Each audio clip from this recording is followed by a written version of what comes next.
Y la idea del día de hoy es que conversemos sobre COVID-19. Y creo que usted estará de acuerdo, doctora, que lo prudente, lo primero para hacer es preguntarnos qué es COVID-19. Y COVID-19 es una enfermedad producida por el virus llamado inicialmente Nuevo Coronavirus 2019, que fue identificado apenas en enero de este año a partir de los brotes que ocurrieron en China a finales del año pasado. Sin embargo, este nombre no vino para quedarse y más recientemente fue renombrado como Coronavirus 2 del síndrome respiratorio agudo severo, SARS por sus siglas en inglés, CoV-2. Y la enfermedad que produce es precisamente el COVID-19. Coloqué su nombre en inglés porque eso ayuda a que les haga sentido las siglas incluidas en el nombre. El virus SARS-CoV-2, la enfermedad que produce COVID-19. Y este SARS-CoV-2 pertenece a una familia de virus que causan síntomas que van desde el catarro común hasta las infecciones serias de las que hemos escuchado hablar. Son virus grandes, con envoltura de cadena simple de ARN en sentido positivo, pero yo les recuerdo que en sentido positivo se refiere a que tiene una similitud importante con el ARN mensajero y que puede ser transcrito con facilidad. Y estos coronavirus han producido brotes de enfermedad severa en el pasado, incluyendo el síndrome respiratorio agudo severo o SARS-CoV, sin el 2, que surgió en el 2002 y que casi misteriosamente desapareció un año después. Esta enfermedad ya no está vigente. La que sí está vigente es el síndrome respiratorio de Oriente Medio o MERS-CoV, MERS por Middle East, que surgió en el 2012 y que seguimos viendo casos. Y fuera de que es interesante mostrar que el coronavirus del que hablamos hoy no es el primero que ha producido infección seria, es importante hablar de estos para referirnos a la mortalidad producida por el virus actual en contraste con otros coronavirus. El SARS infectó alrededor de 8,000 personas, o en otras palabras, 8,000 personas desarrollaron síntomas y su mortalidad fue de 10%. El MERS, que todavía ocurre, aunque en una cantidad menor, 2,400 y tantos casos, la mortalidad de 34.5%. Eso es una tercera parte. Eso es una persona falleciendo de cada 3. Una mortalidad absolutamente dramática y que contrasta con la mortalidad producida por el virus actual. 2 fotografías electrónicas solo para hacerles ver la similitud que existe entre los virus. Este virus de hoy en día se clasifica como un betacoronavirus, pero ya les voy a mostrar la clasificación completa como SARS y MERS. Y SARS y MERS se originaron en murciélagos. No podemos estar 100% seguros si los 3 se originaron en murciélagos, pero que tienen un origen animal, La similitud es mayor entre SARS-CoV-2 y SARS-CoV que con el virus MERS, incluso el receptor cambia. Pero poseen una secuencia genética de 70% estos 2 virus de SARS, o sea que son muy similares en algunos sentidos. En contraste con estas enfermedades severas, tenemos que hablar de que coronavirus son causa común de catarro. Y se ha estimado que de 10 a 30% de los catarros en adultos son producidos por coronavirus. Claro, coronavirus distintos de SARS, MERS y COVID. Pero un punto a reflexionar muy valioso es que las pruebas de laboratorio que detectan estos coronavirus comunes no son capaces de detectar SARS-CoV-2. Y son parte, las pruebas de detección para estos coronavirus, de esos paneles respiratorios de PCR o basados en reacción de polimerasa en cadena, que están presentes en hospitales privados e incluso en algunos nacionales. Algunos de ustedes han de recordar que cuando empieza el escándalo, alguien dice, primer caso de coronavirus en Guatemala, ¿sí? Porque llegó algún paciente con algunos moquitos y tos, le hicieron el panel respiratorio, coronavirus positivo, ya está. Son los coronavirus que producen catarros. La prueba para SARS-CoV-2 es una prueba específica de la que hablaré después. Insistiendo en aspectos de la familia, es una familia vasta de virus. Y de esa familia vasta, que también menciono algo luego, 7 son causantes de enfermedad en humanos, 4 catarritos y 3 enfermedad severa, SARS, MERS y COVID. Algunos, como decía previamente, típicamente infectan animales y han logrado evolucionar a infectar humanos. Y cuando se ha hecho el análisis epidemiológico del origen de SARS-CoV-2, parece remontarse a un mercado grande en China donde se venden o se vendían, porque está cerrado, animales vivos, animales muertos, mariscos, etc. Lo importante es que evolucionó y ahora es capaz de transmitirse entre nosotros. Para hacerles una idea de la vastedad de la familia y de la taxonomía del virus, estamos hablando de 39 especies en 27 subgéneros, 5 géneros y subfamilias. Y ustedes, académicos, porque este grupo es de los más académicos que ha pasado por esta facultad de medicina y los conozco bien, para ustedes académicos aquí está la clasificación completa. Y ya ustedes van a revisar la presentación o podrán revisar el video para ver la nomenclatura desde reino riboviria hasta las especies de coronavirus relacionados con el síndrome severo respiratorio agudo, y luego ya viene la nomenclatura individual, como decir SARS-CoV-2. Hemos dicho en esta clase y en otras tantas que en la vida todo es llave y cerradura. La llave de este virus es una glicoproteína en la superficie que se unirá al receptor en la célula que será la cerradura. Y es apasionante.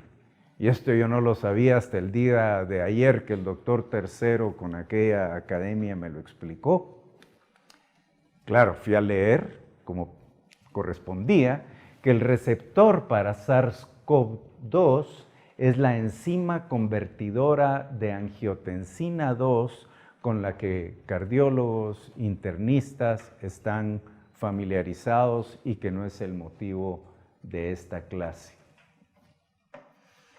Cuando llegue a epidemiología y a pronóstico, ustedes van a ver que la enfermedad se ha comportado muy distinto en diferentes grupos de edad, en hombres, en mujeres, que es lo lógico que yo académico buscara si esta enzima se expresa en forma diferente en diferentes grupos que me expliquen la epidemiología distinta. Sin embargo, a la fecha de lo poco publicado, estamos hablando de una enfermedad de 2 meses de edad, ¿sí? No se ha encontrado diferente expresión de la enzima por raza, comparando caucásicos y asiáticos, por edad, considerando un punto de corte menores y mayores de 60 años, o por género, hombres y mujeres.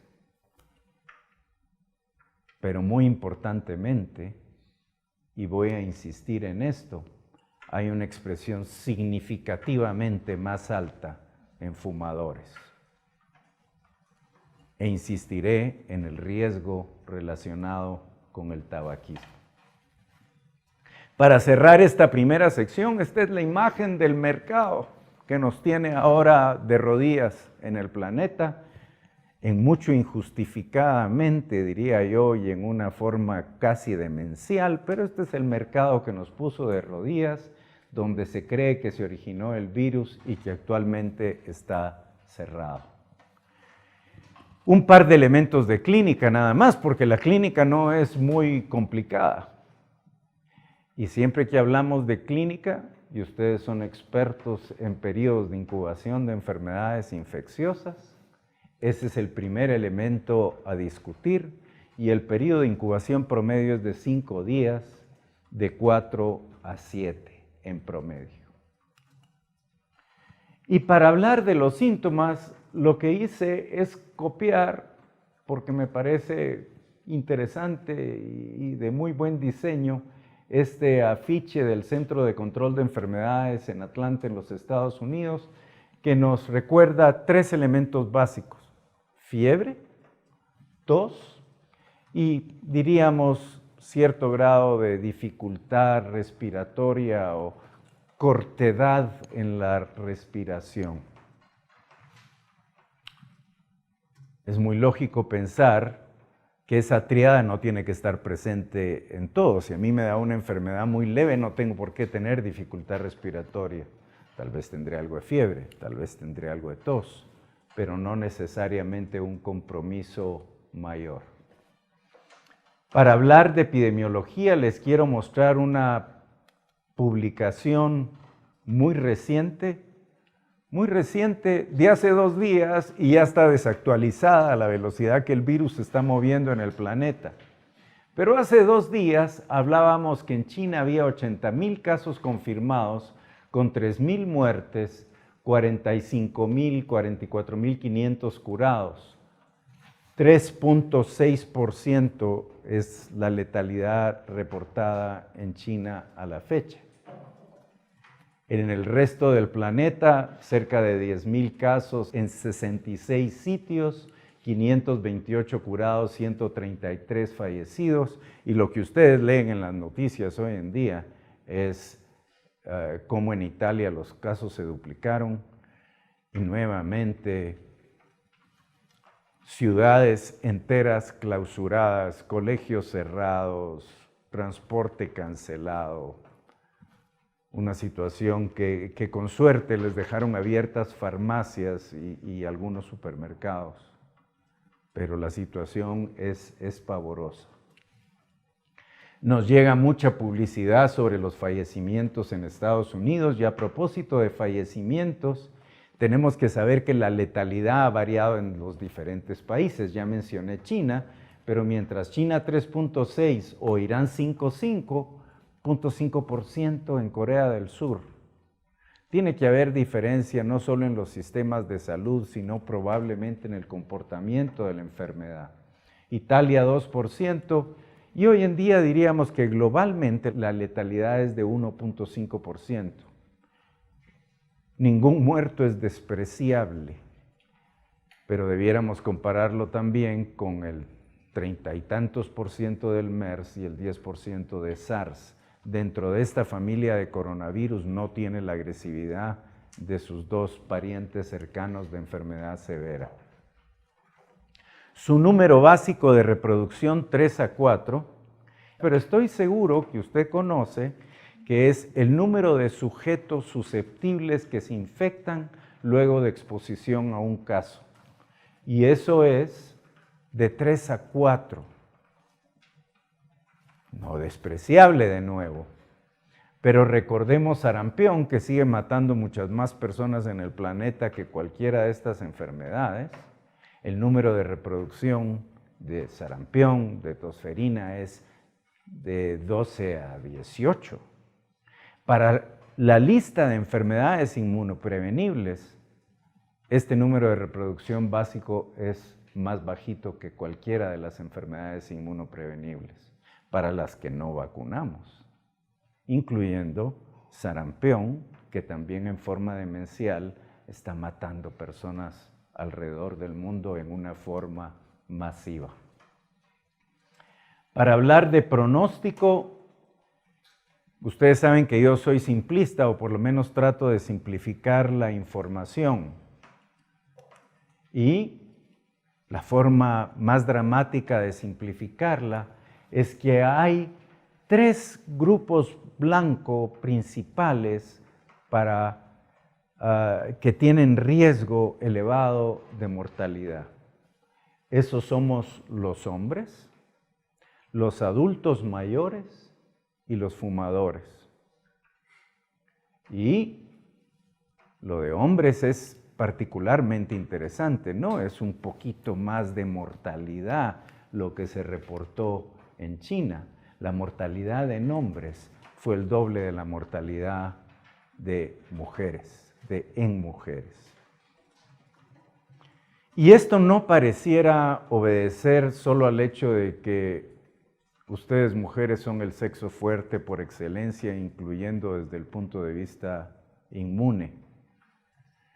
Pareciera obedecer a otros factores. Y de acuerdo a la Organización Mundial de la Salud, es de interés que en China la mitad de los hombres fuma, las mujeres 2%. ¿Es esto un marcador de género o es esto un marcador de tabaquismo? Y eso hay que ponerlo en la perspectiva de lo que antes les mostré. La expresión del receptor del virus es mucho o significativamente mayor en fumadores. Y también hace pocos días fue publicado en JAMA, esto estoy hablando febrero 24, un análisis sobre 72,000 casos por el Centro de Control de Enfermedades de China. Y les voy a mostrar 3 tablas y todas ellas tienen información valiosa. La primera es la distribución por edad y lo que claro llama la atención es que el 87% de los casos ocurrió entre 30 y 79 años. Es una enfermedad de adultos. No estoy hablando ahora de riesgo de mortalidad, simplemente de frecuencia de la enfermedad. Contrasten eso con los grupos pediátricos. 1% de los casos menores de 10 años, 1% de los casos entre 10 y 19 años. No me pidan que lo explique porque todavía no es fácil de entender, pero esto no es una enfermedad pediátrica. Los niños ni se mueren ni parecieran infectarse como se infectan los adultos. Puede ser que sí se infecten, claro, y que sean infecciones asintomáticas o tan leves que no las reconozcamos. Eso es muy obvio, pero no es una enfermedad pediátrica. Es un fenómeno de muchísimo interés. La segunda tabla que les quiero mostrar es el espectro de la enfermedad. Y lo que ustedes han leído en los periódicos, porque espero que estén leyendo los periódicos, 81%, digamos 4 de cada 5 casos, lo que produce es una enfermedad leve. Y a ustedes que la tía les pregunta, porque a uno lo ven estudiar medicina y la tía lo visualiza a uno como un médico con 30 años de experiencia, todos hemos pasado por ahí, a la tía hay que decirle tía, ¿sí? 80% le da una enfermedad leve, calma. Es uno de los mensajes que hay que dar de calma, ¿sí? La enfermedad, claro, puede ser severa y definimos severa a aquellos pacientes taquipneicos que están saturando mal, que desarrollan infiltrados pulmonares, o sea, desarrollan una neumonía. Y hablamos de casos críticos, cuando el paciente no solo hizo una neumonía, sino que hace fallo respiratorio, hace choque séptico, disfunción multiorgánica con un mal pronóstico. La tercera tabla para mostrarles es la mortalidad. Para insistir de nuevo que los pacientes mayores son los que tienen una mortalidad mayor. 15% a los 80 años, muy distinto del 1.5% global que les mostraba. 79 años, un 8%. En este reporte, porque las cifras las van a ver oscilar, en China reportan que la mortalidad de los casos confirmados fue un 2.3% dentro del rango que les había mostrado. Los casos críticos explican solo el 5% de la enfermedad. Claro, si yo hago un caso crítico, mi mortalidad es cara o cruz, 50% fallecen. O sea, esas son malas noticias. Pero hay que verlo dentro del contexto de todos los pacientes infectados. Prácticamente no hay mortalidad abajo de los 35 años. Toda regla tiene su excepción, pero si lo vemos globalmente, ese es el escenario. Diagnóstico es una sola diapositiva la que les quiero mostrar, y existe ahora una prueba desarrollada específica basada en una reacción en cadena de polimerasa con transcriptasa inversa. Es una PCR, en otras palabras, una reacción de polimerasa en cadena. El mensaje de nuevo es: las pruebas que detectan coronavirus en general basadas en PCR no les van a detectar el SARS-CoV-2. Fuera de eso, en algunos sitios, pero los australianos fueron los primeros, el virus ha sido cultivado. Eventualmente podríamos considerar que podría moverse hacia una prueba diagnóstica, pero hoy en día es una reacción de polimerasa en cadena. Tratamiento no hay. Pudiera ser que en una semana, 2 semanas o en un mes dijéramos algo distinto. En China han venido propugnando que un antimalárico, la cloroquina, pareciera ayudar a algunos pacientes con neumonía.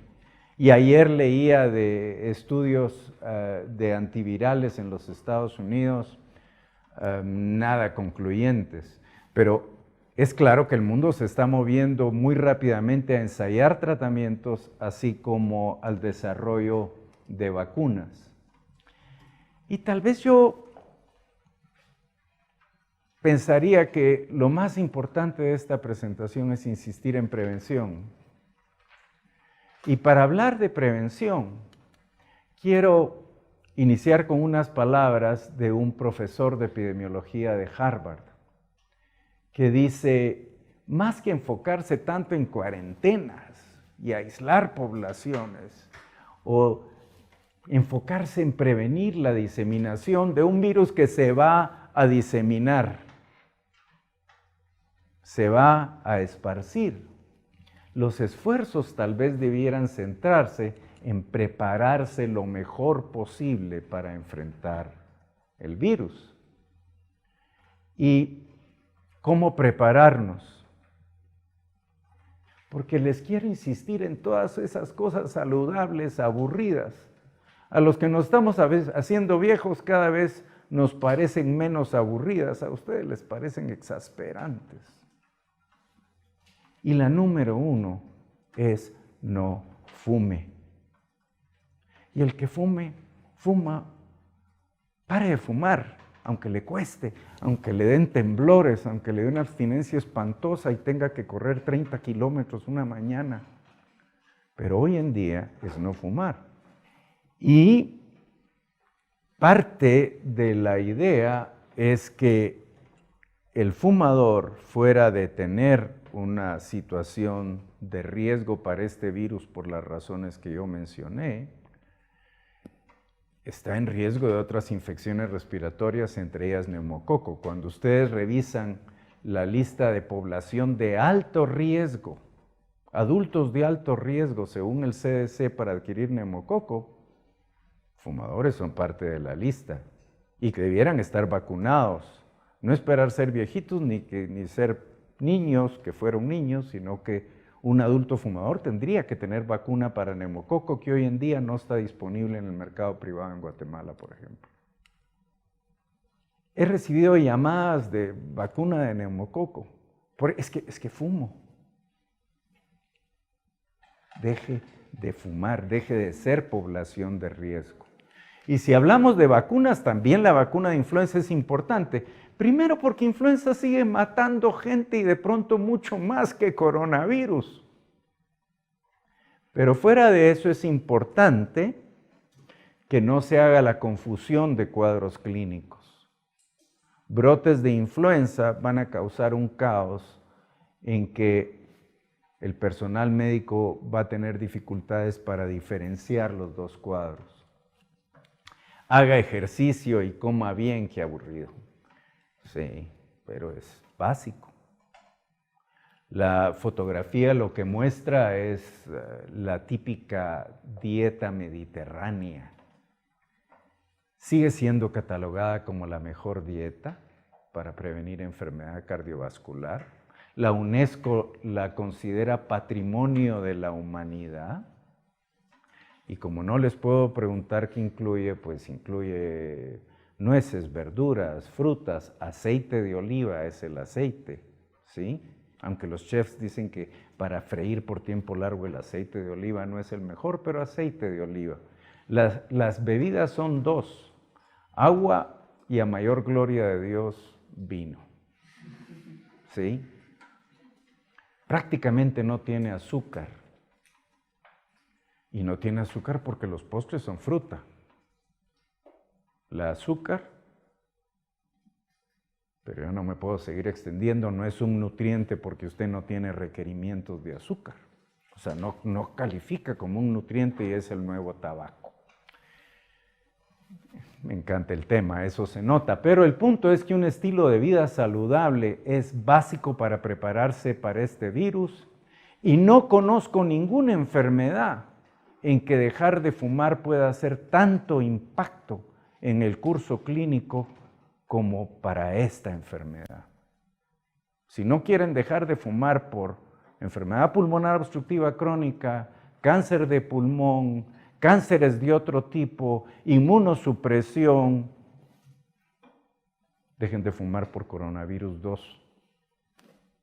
Llegando a cosas más terrenales, hablemos de las otras medidas que ustedes han leído en los periódicos. Nada sustituye al lavado con agua y jabón, por lo menos por unos 20 segundos. Más infecciones se transmiten por manos sucias que por contacto con las microgotitas de saliva.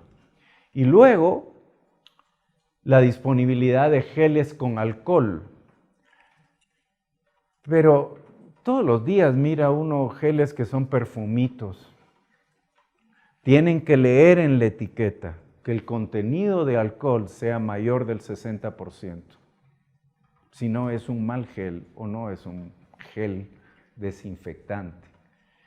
Y también debemos recordar que los geles no son sustitutos del agua y jabón. Nos sirven en muchas circunstancias durante el día cuando no podemos lavarnos las manos. Dejemos de tocarnos ojos, nariz y boca con nuestras manos sucias. Eso es esencial. Evitar enfermos es básico y el enfermo que permanezca en casa. Cubra su tos, que ustedes, yo los he escuchado hablar de cubra su tos, que fue una estrategia desarrollada para influenza. En lo que consiste es que yo no me tapo con la mano la boca cuando estornudo y toso. El CDC dice que si yo tengo un pañuelo facial, un Kleenex le decimos más habitualmente, puedo taparme y descartar, pero eso no es práctico. Y casi nunca a la velocidad que se me genera el estornudo yo voy a correr y a encontrar cómo taparme. Simplemente no usar manos, usar la manga cuando toso y estornudo. No importa si su abuelita es como mi abuelita, que me hubiera dado un coscorrón terrible por maleducado de estarme tapando con mi ropa los estornudos y la tos. Es la política para no contaminar mi mano. Limpieza de objetos potencialmente contaminados, sobre todo en aquellos medios donde son compartidos por varias personas. Y finalmente, es una recomendación muy relativa, si tiene más de 65 años, que vieron ustedes que es el grupo de principal riesgo, evite viajes. ¿Sí?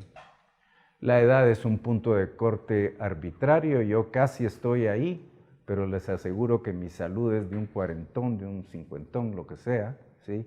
Mientras hay alguien que tiene 50 años con una enfermedad metabólica terrible, diabetes, se le están necrosando los dedos del pie, la edad siempre va a ser un marcador relativo. Por supuesto no es promoción, pero para recordarles que hay geles específicos con un contenido de alcohol alto. Y hoy hablaba con mi hija que vive en Estados Unidos, casi no se encuentra ya en los supermercados de Estados Unidos, esta marca que es de las mejor posicionadas. Lysol o Lysol, recordarles, y lo revisé ayer, que el contenido de alcohol es alto, sí puede funcionar y tienen toallas para limpiar superficies y demás, cosas que uno podría considerar. Ahora, somos médicos, ¿sí? Y otras medidas están relacionadas con la atención de pacientes. Paciente sospechoso, cuando pase por esa puerta, le digo, póngase esta mascarilla. Antes de hacerle preguntas de su historia clínica, antes de cualquier otra cosa, antes de examinarlo, póngase la mascarilla. Y en general para el paciente se consideran más las mascarillas quirúrgicas comunes y corrientes que cuestan centavos y que ahora las venderán en 300 quetzales en la esquina, pero son las mascarillas comunes. Ahora, yo sí me voy a poner una mascarilla de las que son más aislantes. Ustedes han leído de las N95 y hay otras variedades, pero el paciente podría atenderse teniendo una mascarilla quirúrgica. Todavía no entendemos ciertos elementos del virus, pero ustedes conocen que hay virus de transmisión respiratoria que son capaces de entrar por las mucosas oculares. De tal manera que otra protección son, no sé cómo decirlo, pero esas gafas protectoras que nos pueden servir hasta para procedimientos quirúrgicos. No lo voy a atender en una emergencia con 10 pacientes de este lado y 10 de aquel otro. Si yo tengo un paciente sospechoso, tengo que poder darme el lujo de atenderlo en un cuarto privado con la puerta cerrada. Muy bien. Y con esto yo termino, ¿sí? Yo espero que esta presentación sea útil para ustedes y quienes puedan ver el video. Y agradezco muchísimo nuevamente a la doctora Rebeca Cueto. Ella es un motor incansable de nuevos conceptos, nuevas ideas. La feria del microbio, que siempre es un éxito y de lo más divertido, es trabajo de ella. Así que gracias a ella yo estoy aquí con ustedes hoy. Les agradezco y que tengan un muy buen día.